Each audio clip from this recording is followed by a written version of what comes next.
Hey everyone, welcome back to my channel. Thank you so much for clicking on this video. I have a very long list of stuff. I was just journaling and I was like, I'm gonna make a video about this. So I have like a bunch of pages of stuff that I was like, hold on, this list is long. I'm gonna be looking at my journal during this video, so if I'm looking down, I'm looking at the journal. The first thing, and this is not in any particular order, I feel like you do expect your relationship to change with your partner. Everyone tells you things are going to change once you guys have a baby, and that is definitely true, but I do feel like I was in denial about this one. I was like, nah, it's just adding a human into this equation. Like, I'm pretty sure things are going to be pretty similar, and no, they have definitely been very different. Before I got pregnant, Rory and I used to do like morning cuddles and night cuddles before going to sleep or first thing in the morning when we woke up, but that has not happened once, and that's kind of sad. A big issue with that, I guess, is that we do co-sleep and the baby sleeps in our bed. Eventually, we will transition the baby to sleep in his crib, but for now, he's going to keep sleeping in the bed with us. Obviously, you can't just go on a date anymore. You can't just have sexy time whenever you feel like it. And sexy time isn't really that sexy for us right now because we have to kind of plan it or just take advantage of a moment that we have, when the baby's sleeping or something.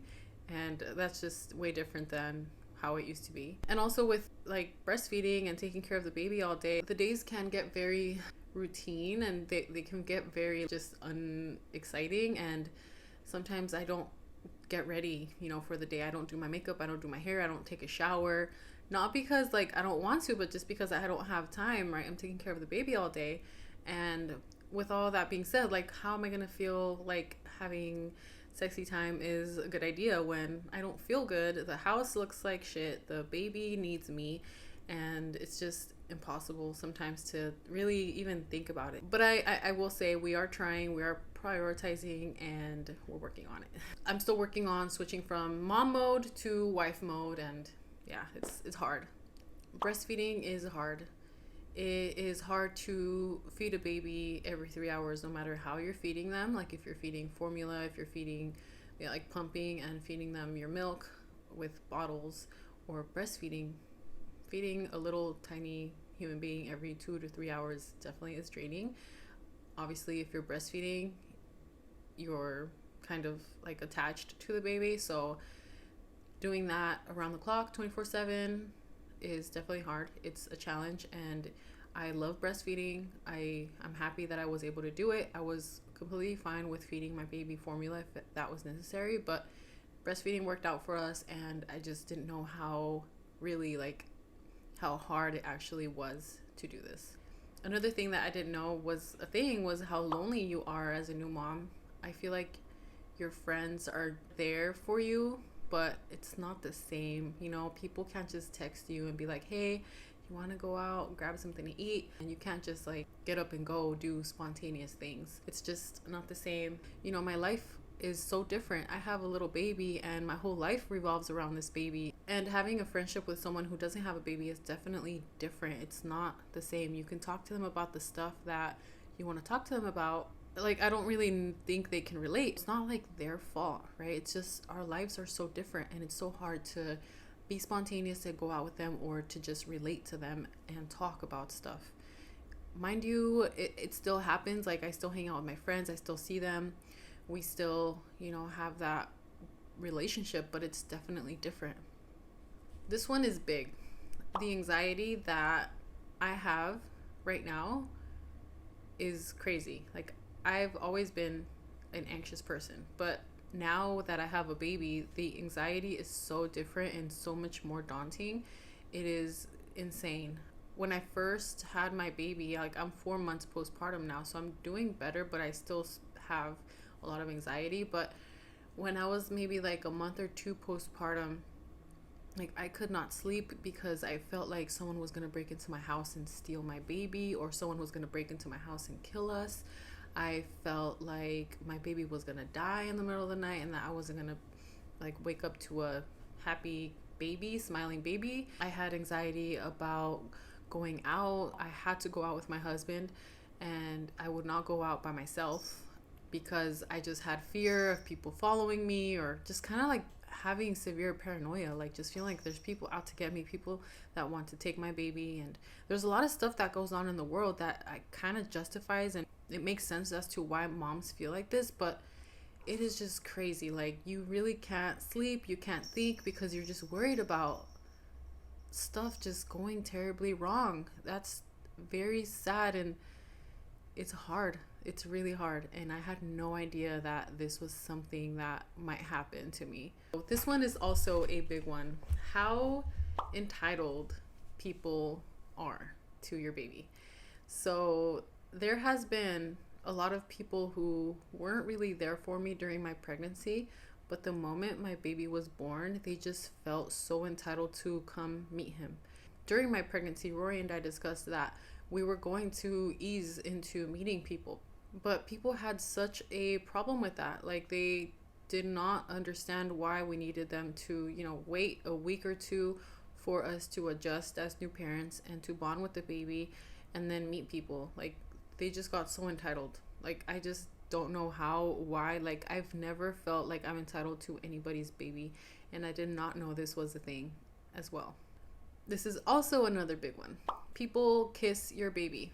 And again, I have never felt like I want to kiss a baby. Like, I have a niece, and I never even did that. Like, I never even wanted to, because I didn't feel comfortable to do that. Newborns are very fragile. They just came out of the womb. They are being exposed to all of this bacteria and viruses that can be very detrimental to them the first weeks of them being alive. So you really need to protect the baby and keep the baby as far away from people as possible for the first few weeks of their life, until their defenses get built up. And yeah, it's just crazy how when you do decide to have the baby around people feel like they can kiss your baby, and that is just not okay. Like, don't kiss babies. If you are one of those person who kiss babies, even if this baby is a family member, no, don't do it.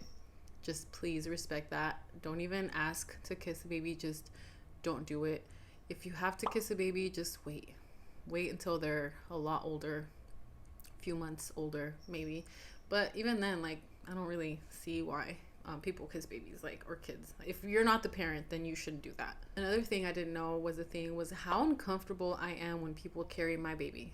It is so uncomfortable for me to hand over my baby to even a friend or family. I don't like it. It's I want to hold my baby, and I don't want anybody else to hold him.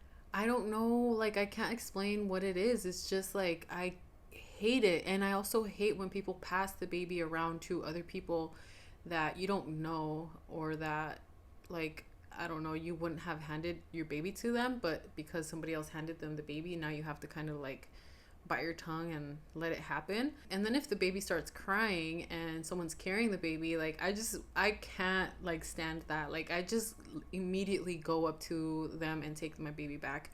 I've even been in a situation where I've had my husband take the baby back for me because I felt embarrassed to do it, but I was like, go take my baby back and bring him to me. I also hate when people tell me, oh, you need a break, let me carry him. No, I don't need a break. I don't want a break. If I needed a break, I would have the dad carry him, but I don't need you to come in here and pretend like you're rescuing me and helping me, but in reality, you're just giving me so much anxiety, and I don't want anybody to carry my baby. I want to just do it myself. So thank you. When it's close friends and close family, I really don't mind it. It still kind of is hard, right, to watch them carry the baby. But if it's people that I'm not really super close with, then I just don't like it at all. It's just, I can't. I also did not know how much I would be grieving the old me, how much I miss her, and how much I just wish I could have her back. I love being a mom. I enjoy it a lot, and I'm really happy and I'm blessed, but I just feel so disconnected to myself right now. I just wish I felt better. Grieving the old me, things I used to do, the way I used to look, the way that my life used to be, and how different it is now with the baby. And I'm trying to figure all of that out, and this new me is harder than I expected. Another thing I'm having a hard time with that I had no idea was also a thing was how hard it is to lose weight. Apparently some people have like rapid weight loss when they're breastfeeding, but when you're breastfeeding and you're not losing weight and you want to lose weight, it's just really complicated to do that, because if you go into any diet, or if you work out too much, or if you do like too much to your body's going to stop producing milk, and you don't want to do that because you're feeding your baby. Okay, well, there's a lot more to this list, but I'm gonna end it here because this video is getting long. Let me know if you guys want to see a part 2, because I definitely have a lot more to say about this. Thank you guys so much for watching this video. I appreciate it. Don't forget to subscribe, and let me know if you have any video suggestions. I'll see you guys next time. Bye.